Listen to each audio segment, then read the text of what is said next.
acara pertemuan yang ini akan membahas tentang bagaimana kita mendukung program rumah sakit untuk meningkatkan BPK dan BPDM.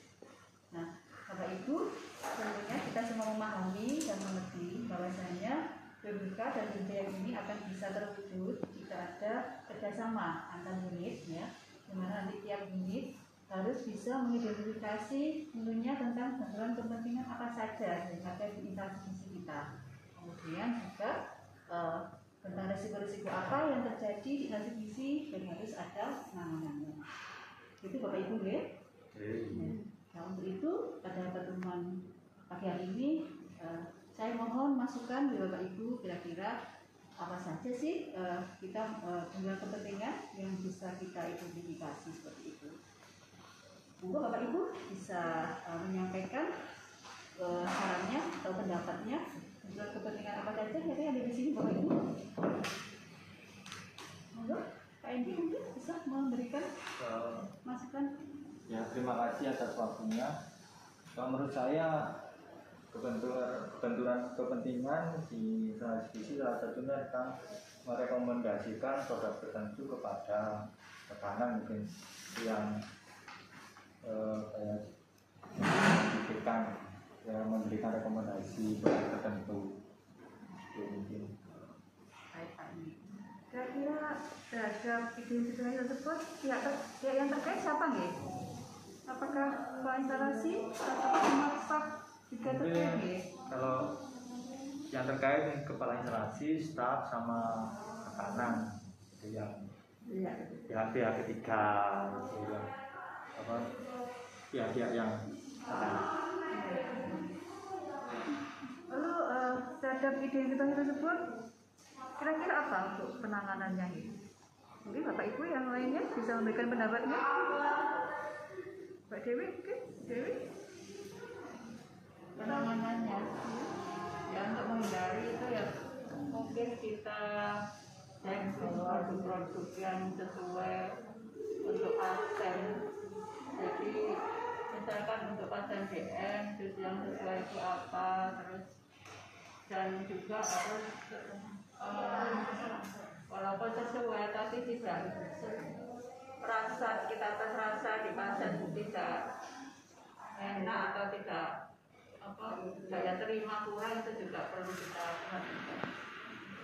Baik. Jadi tidak selalu kita terima gitu ya Bu Dewi ya. Ya, setiap produk yang mengajukan ke sini kita harus filter dulu gitu ya. Begitu Bu Mus mungkin? Iya. Diberikan checklist gitu ya Bu ya? Iya. Sudah ada checklist, terus kemudian ya seperti Bu Dewi tadi, tetap kalau yang kita utamakan tetap pasien. Kalau pasien tidak menerima, kita akan evaluasi ulang. Ini saya bisa menambahkan. Boleh gitu ya. Yang pertama harus kita tanamkan sikap objektif. Kita harus objektif memandang sesuatu dan profesional sesuai profesi kita. Apa yang kita pandang baik untuk pasien, dan kita harus tahu kandungan atau produk ini kesesuaiannya untuk apa, dan memandangnya harus objektif dan profesional. Itu menurut saya. Kalau kita gitu, mungkin ada pendapat lain. Ya, Bapak Ibu, ada pendapat lain tentang checklist yang ada itu harus kita buat ya untuk produk yang harus masuk ke sini, dan juga memang harus sesuai dengan kriterianya untuk pasien seperti ini, sesuai indikasi kan. Nah demikian kan akan ada kenetralan ya, tidak memihak pada satu produk seperti itu harapannya. Dan untuk evaluasinya gimana evaluasinya ini? Apakah selalu dilakukan rutin? Terus kita tidak lanjuti seperti itu, Bapak Ibu? Ada masukan? Selalu itu dilakukan ya? Selalu. Baik. Saya kira yang dibilang yang pertama itu sudah sesuai ya. Jadi apa? Ada biaya terkait seperti apa, kemudian penyebabnya apa, dan bagaimana penanganannya serta evaluasi dan monitoringnya. Ada lagi selain dari yang disampaikan yang pertama oleh Pak Endi, yang kedua? Mungkin Bu Sita? Untuk pemberian sampel mungkin ya. UKSI. Sampel makanan ya Bu? Iya ya, sampel makanan dari, karena kan kita sekarang pihak ketiga, tapi tetap kita harus ada quality control. Dan untuk pemberian food sampel itu bagi kita setiap kali makan itu kan juga bisa menjadi kepentingan kalau menurut saya. Jadi mungkin tapi kita juga mungkin tetap bisa diatur lagi dari untuk kakak ini. Jadi untuk jadi apa-apa yang jumlahnya mungkin kualitasnya sama kuantitinya food sampelnya yang diberikan ke kita sesuai dengan yang di KK. Jadi mungkin tidak berlebihan. Jadi kalau satu porsi gitu ya biar ya bukan 10 ya. Jadi baik Bu Sita, memang benar jadi bisa identifikasi ya untuk pemberian sampel ini memang harus sesuai dengan KK gitu ya. KK harus dicantumkan dengan jelas jumlah sampel sebagai quality control makanan jadi oleh penyedia itu harus disesuaikan. Kalau misalnya terbilang satu ya satu gitu ya. Dan kan ya terkaitnya siapa kan Bu Ratno ini? Ya terkait di sini kira-kira siapa yang kita rekaman sama ada pengolahan gitu ya. Itu bapaknya benar ini? Ya. Koordinator pengolahan sama penanganan nih. Untuk penanganannya, Bu Duli mungkin? Apakah tadi seperti yang disampaikan Bu Sita tadi mengidentifikasi harus ada aturan KAK yang menyebutkan jumlah sampelnya ada berapa? Iya. Kalau sudah disebutkan di KAK, menurut saya kalau sudah sesuai itu penyimpanan nggak akan jadi lagi. Jadi memang sudah jelas aturannya, jadi kalau diterapkan betul-betul aturannya akan tidak akan ada.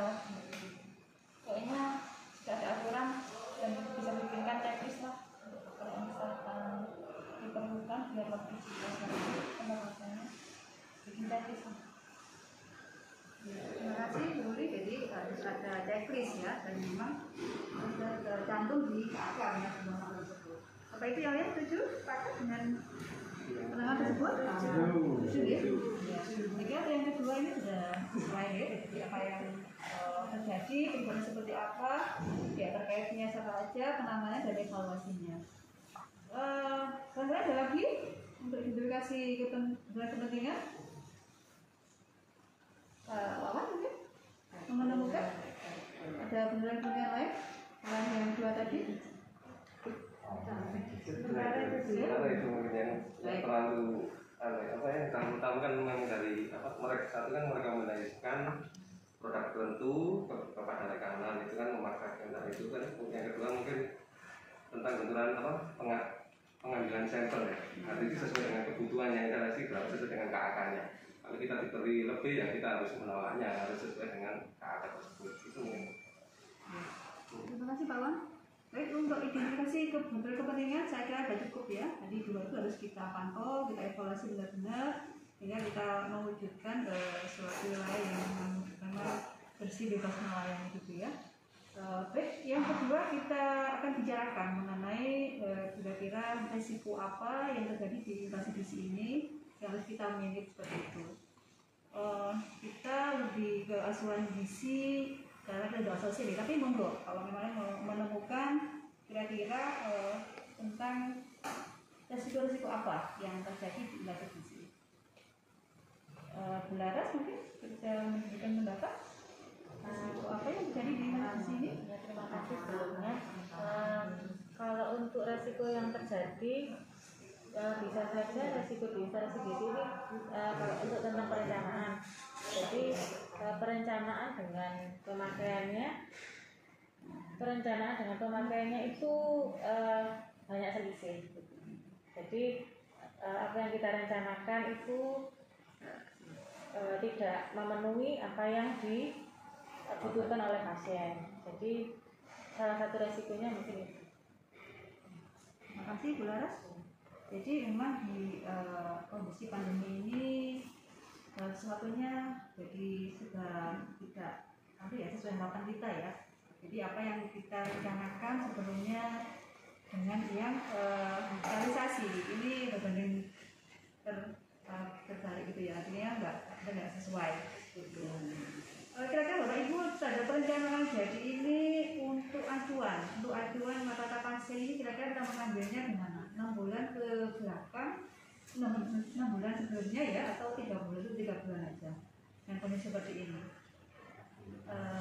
Dia mungkin bisa memberikan masukan untuk acuan sebaiknya 6 bulan ke belakang mengetahui kondisi yang dilakukan. Ada lagi? Itu pemikiran? Saya tidak pernah ya. Nanti ya monggo dilihat trennya. Biasanya baca pengolahan kan nanti trennya itu pemakaiannya seperti apa saja. Biasanya kalau kita pakai perizinan itu 3 bulan karena yang paling besar. Tapi ya monggo nanti dilihat lagi bagian pengolahan datanya di atas. Di samping 3 bulan, 1 bulan nanti kita lihat trennya seperti apa bagian pengolahan. Kita lihat data yang ada trennya.